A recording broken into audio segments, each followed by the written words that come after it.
നമസ്കാരം, ഞാൻ വിനോദ്. പൈനീർ സ്റ്റഡീസിന്റെ മറ്റൊരു വീഡിയോയിലേക്ക് ഏവർക്കും ഹൃദ്യമായ സ്വാഗതം.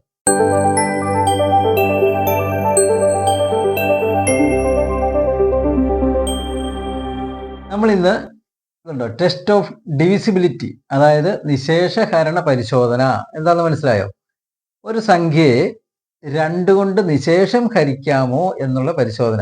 അതുപോലെ 3 കൊണ്ട്, 4 കൊണ്ട്, 5 കൊണ്ട്, 8 കൊണ്ടൊക്കെ നമുക്ക് പഠിക്കാനുണ്ട്. ആദ്യം പഠിക്കേണ്ടത് 2 കൊണ്ടുള്ള ഹരണം എന്ന് വെച്ചാൽ റിമൈൻഡർ ഇല്ലാതെ, ശിഷ്ടമില്ലാതെ ഒരു സംഖ്യയെ ഹരിക്കാമോ എന്ന് പെട്ടെന്ന് കണ്ടുപിടിക്കുന്നത്. ഞാൻ ഒരു ഉദാഹരണം എഴുതി കാണിച്ചു. അത് ഒറ്റയുടെ സ്ഥാനത്തെ അക്കം 0, 2, 4, 6, 8 ഇവയിൽ ഏതെങ്കിലും ആണെങ്കിൽ ആ സംഖ്യയെ 2 കൊണ്ട് നിശേഷം ഹരിക്കാമെന്നാണ് നമുക്ക് മനസ്സിലാക്കാവുന്നത്. അപ്പം ഞാനൊരു ഉദാഹരണം എഴുതാം. അതെന്നിട്ട് നമുക്ക് ഇത് പ്രകാരം 2 കൊണ്ട് നിശേഷം ഹരിക്കാമെന്ന് നോക്കാം. നോക്കൂ, 842, 645, 322, 777, പിന്നെയോ 440. ഇത്രയും സംഖ്യകൾ ഞാൻ എഴുതിയിട്ടുണ്ട്. ഇതിലേതൊക്കെയാണ് 2 കൊണ്ട് നിശേഷം ഹരിക്കാമെന്ന് വെച്ചാൽ 2 കൊണ്ട് ഹരിക്കുമ്പോൾ 0 വരണം, റിമൈൻഡർ എന്ന് വെച്ചാൽ റിമൈൻഡർ ഒന്നും ഇല്ലാതെ വരുന്ന സംഖ്യ ഏതാണ്? 0, 2, 4, 6, 8 ഇതിലേതെങ്കിലും ഒറ്റയുടെ സ്ഥാനത്ത് വന്നാൽ ഹരിക്കാമെന്നാണ് പറയുന്നത്. നോക്കിക്കേ, ഒറ്റയുടെ സ്ഥാനത്ത് പറയുന്നത് ഇതാണ്. ഇത് 2 വന്നിരിക്കുന്നത്. അപ്പോൾ ഇത് 2. അപ്പോൾ ഇതിന് 2 കൊണ്ട് നിശേഷം ഹരിക്കാം അല്ലേ? ഇതോ 5 വന്നിരിക്കുന്നത്. 5 കൂടെ ഉണ്ടോ? കണ്ടോ, 10 താഴെയുള്ള ഈവൻ നമ്പേഴ്സാ. ഓഡ് നമ്പേഴ്സ് 1, 3, 5, 7 ഇതുണ്ടോ? ഈവൻ നമ്പേഴ്സായ 0, 2, 4, 6, 8 ഇതിലേതെങ്കിലും വന്നാലേ ഹരിക്കാവുള്ളൂ. ഇത് 5 വന്നിരിക്കുന്നത്. അതുകൊണ്ട് ഇതിനെ 2 കൊണ്ട് നിശേഷം ഹരിക്കാൻ പറ്റില്ല, റിമൈൻഡർ ഉണ്ടാവും അല്ലേ? ഇതോ 322 കണ്ടോ? ഇവിടെ ഒറ്റയുടെ സ്ഥാനത്ത് 2.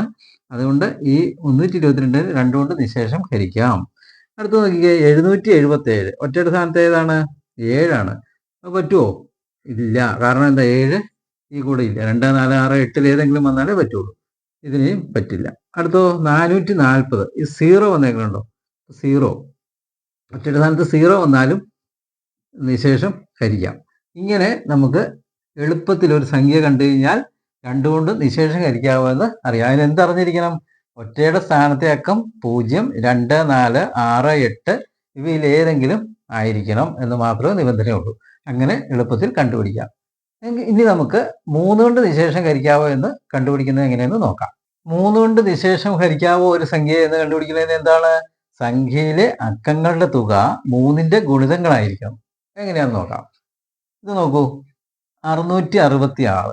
ഈ അക്കങ്ങളുടെ തുക എന്ന് പറയുന്നത് 6 + 6 + 6, 6 6 12 18. 18 എന്നുള്ളത് അക്കങ്ങളുടെ തുകയായില്ലേ? അത് 3ന്റെ ഗുണിതമാണോ? 3 × 6 18 കിട്ടും അല്ലേ? അതുകൊണ്ട് 666 3 കൊണ്ട് നിശേഷം ഹരിക്കാം, റിമൈൻഡർ വരില്ല. മനസ്സിലായി? ഇനി അടുത്ത് നോക്കിയാൽ 330. അതിന്റെ അക്കങ്ങളുടെ തുകയോ 3 + 3, 3 3 6 0 6. 6 എന്ന് പറയുന്നത് 3ന്റെ ഗുണിതം അല്ലേ? 3 × 2 അല്ലേ 6. അതുകൊണ്ട് 330നെയും 3 കൊണ്ട് നിശേഷം ഹരിക്കാമെന്ന് കണ്ടുപിടിക്കാം. 715. ഇത് നോക്കിക്കേ, 7 1 8, 8 5 13. 13 എന്ന് പറയുന്നത് 3ന്റെ ഗുണിതമാണോ?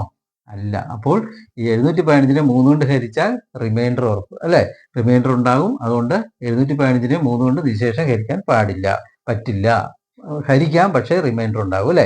അതാണ് നിശേഷം ഹരിക്കാവുന്നതാണ് നമ്മുടെ ചോദ്യം. നിശേഷം ഹരിക്കാൻ പറ്റില്ല. അടുത്ത് നോക്കിയേ, 910. അത് 9 1 10 0 10. 10 എന്നാ കിട്ടിയത്. ഈ അക്കങ്ങളുടെ തുക അല്ലേ? അതിനെ 3 കൊണ്ട് നിശേഷം ഹരിക്കാൻ 3ന്റെ ഗുണിതമാണോ 10? അല്ല. അപ്പോൾ ഈ 910നെയും 3 കൊണ്ട് നിശേഷം ഹരിക്കാൻ പറ്റുമോ? ഹരിക്കാൻ, പക്ഷേ റിമൈൻഡർ ഉണ്ടാകും. നിശേഷം ഹരിക്കാൻ പറ്റില്ല. അടുത്തതോ 813. 8 1 9 3 12 കിട്ടണം അല്ലേ? ഉണ്ടോ? 8 1 9 9 3 12.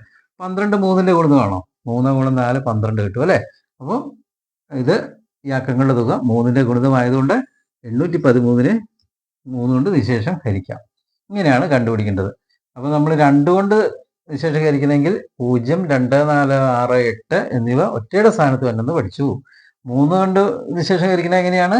സംഖ്യയിലെ അക്കങ്ങളുടെ തുക 3ന്റെ ഗുണിതങ്ങളായിരിക്കണം. ഈ 2 കാര്യങ്ങൾ ഓർത്തിരിക്കുക. അപ്പോൾ അടുത്ത ക്ലാസ്സിൽ നമുക്ക് പഠിക്കാനുള്ളത് 4, 5, 6 ഇവണ്ടൊക്കെ എളുപ്പ വഴിയിൽ അപ്പം നിശേഷം ഹരിക്കാമെന്ന് കണ്ടുപിടിക്കാനുള്ളതാണ്. അപ്പോൾ അടുത്ത ക്ലാസ്സിൽ കാണുന്നതുവരെ എല്ലാവർക്കും നന്ദി.